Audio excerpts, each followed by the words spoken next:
I wanted to share in this video today, based on some dialogue that I've had with some of you regarding the longevity of your wash and go.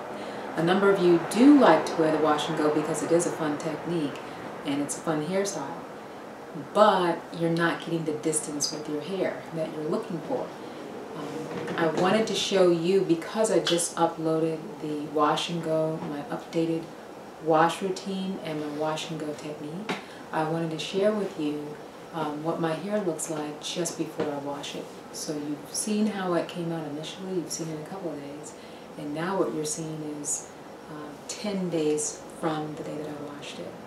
And it's in pretty good condition, it wears well, but I wanted to point out some very specific key things that maybe you can relate to. You're looking at the front of my hair. I do have good, separation, good bounce, good movement. But this texture, I have 4 distinct textures on my hair. So this looks, this way. But I want you to take a special notice of my low porosity section of hair. So I'm going to turn around. So I want to draw your attention to the low porosity section of my hair. As you can see, I'm just playing around with it so you can see how it behaves. It's a lot stiffer, drier, and as you zoom in, you can see here there's less curl definition. There's definitely more frizz.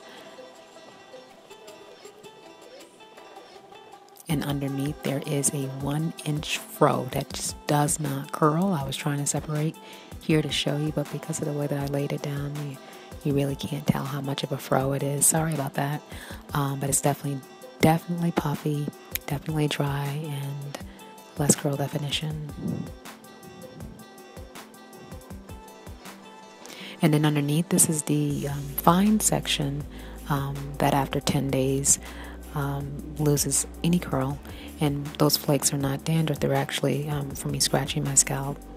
I'll show you over here. I'm going to go all the way to the root, what this looks like.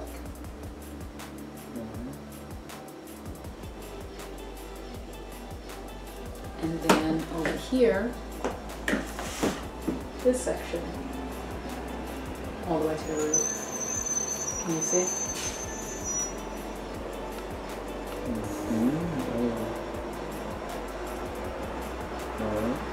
Okay, so I got 10 days of wear out of this, and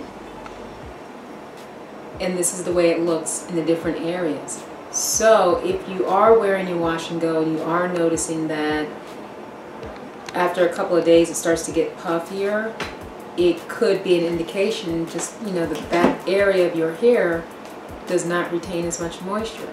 Because I put the same amount of product on, I did the same technique, with the exception of using the handheld steamer in order to get more moisture into the low porosity section. But other than that, I did all the same things. And this is just the way the hair is. Now what I want to draw your attention to here is, you see this curl definition I have in the front of my hair? It's pretty much intact. There is a hint of gel cast on there, and where the hair is coming loose and there's frizz, that's because the hair, it's come out of the gel cast. So I notice that a lot of people tend to want their hair to have a nice soft feel to it, and they use the soft hold finishers. I used to use a soft hold finisher. I believe the Curly Whip gave me a beautiful curl, but it was a softer hold, and so my hair kind of clumped together a little bit more like a fro. Whereas with the harder or stronger hold finisher, the Echo Styler Strong Hold number 10, it leaves the hair feeling hard. There is a crunch on there, there's a gel cast, but it also gives good definition and good separation, so the hair style lasts a lot longer. So one of the things that I noticed that's different about this particular wash and go in comparison to last week wash and go was that I did not use coconut oil this time. Last time I did use coconut oil, and I think I used it a couple of times throughout the week. I've since decided to stop using coconut oil on my hair. On this wash and go, as you noticed, I used Argan Oil, and the effect on my hair was different.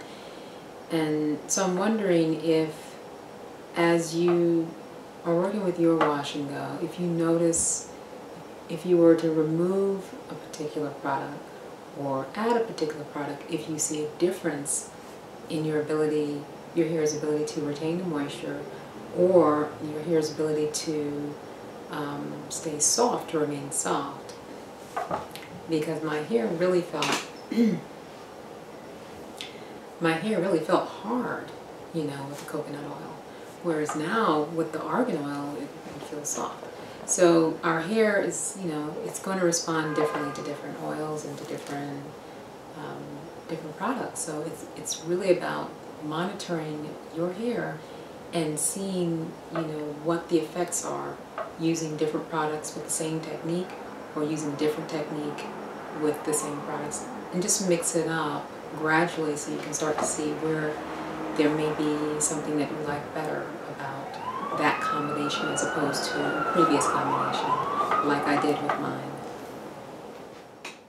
I have been natural for 3 years, and when I first started, I was using coconut oil. I, you know, was convinced that it's, you know, the absolute best. I know you can also use jojoba oil, and some people use olive oil, castor oil, and what have you. I'm very cautious with using various oils just because they're oils. I like to test an oil out over time, and one that I thought was really good for me was coconut oil, and just recently, you know, after several, you know, tries, in particular monitoring it, noticing that my hair was feeling harder, I've actually decided to remove coconut oil from my regimen.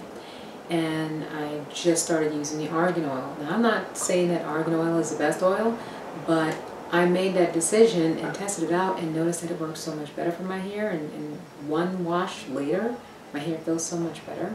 So I'm wondering, you know, I just want to ask you, have you noticed, is your hair feeling, you know, dry or hard or brittle or anything like that? If you are using, you know, an oil, maybe consider trying a different oil. If you're, let's say for example, if you're using jojoba oil, maybe switch it out with a different one, or, you know, vice versa, just like I did with the coconut oil.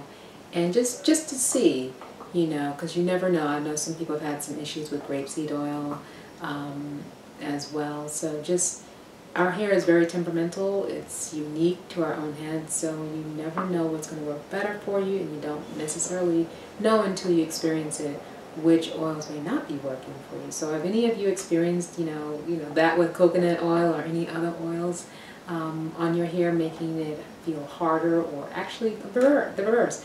Have you had it feel softer because you started to use a particular oil? And then have you also noticed that the layering, you know, order that you put the oil in? For me, when I put the oil on immediately after the leave-in conditioner, I didn't like that order, but when I put it on last, big difference. Much more, much better result that way. So just wondering how that all works for you. And then another thing I wanted to ask you, I've shown you, you've seen in a couple of my videos, my flaxseed gel. I'm going to give you an example of that wash, you know, what that looks like. I've used the As I Am Curling Jelly. Are there any other products? I know someone had asked me about Diva Curl. Are there any other products that you're interested in seeing how it looks on my hair that you would like me to test out and review for you? If you do, just let me know. I'd be happy to do that.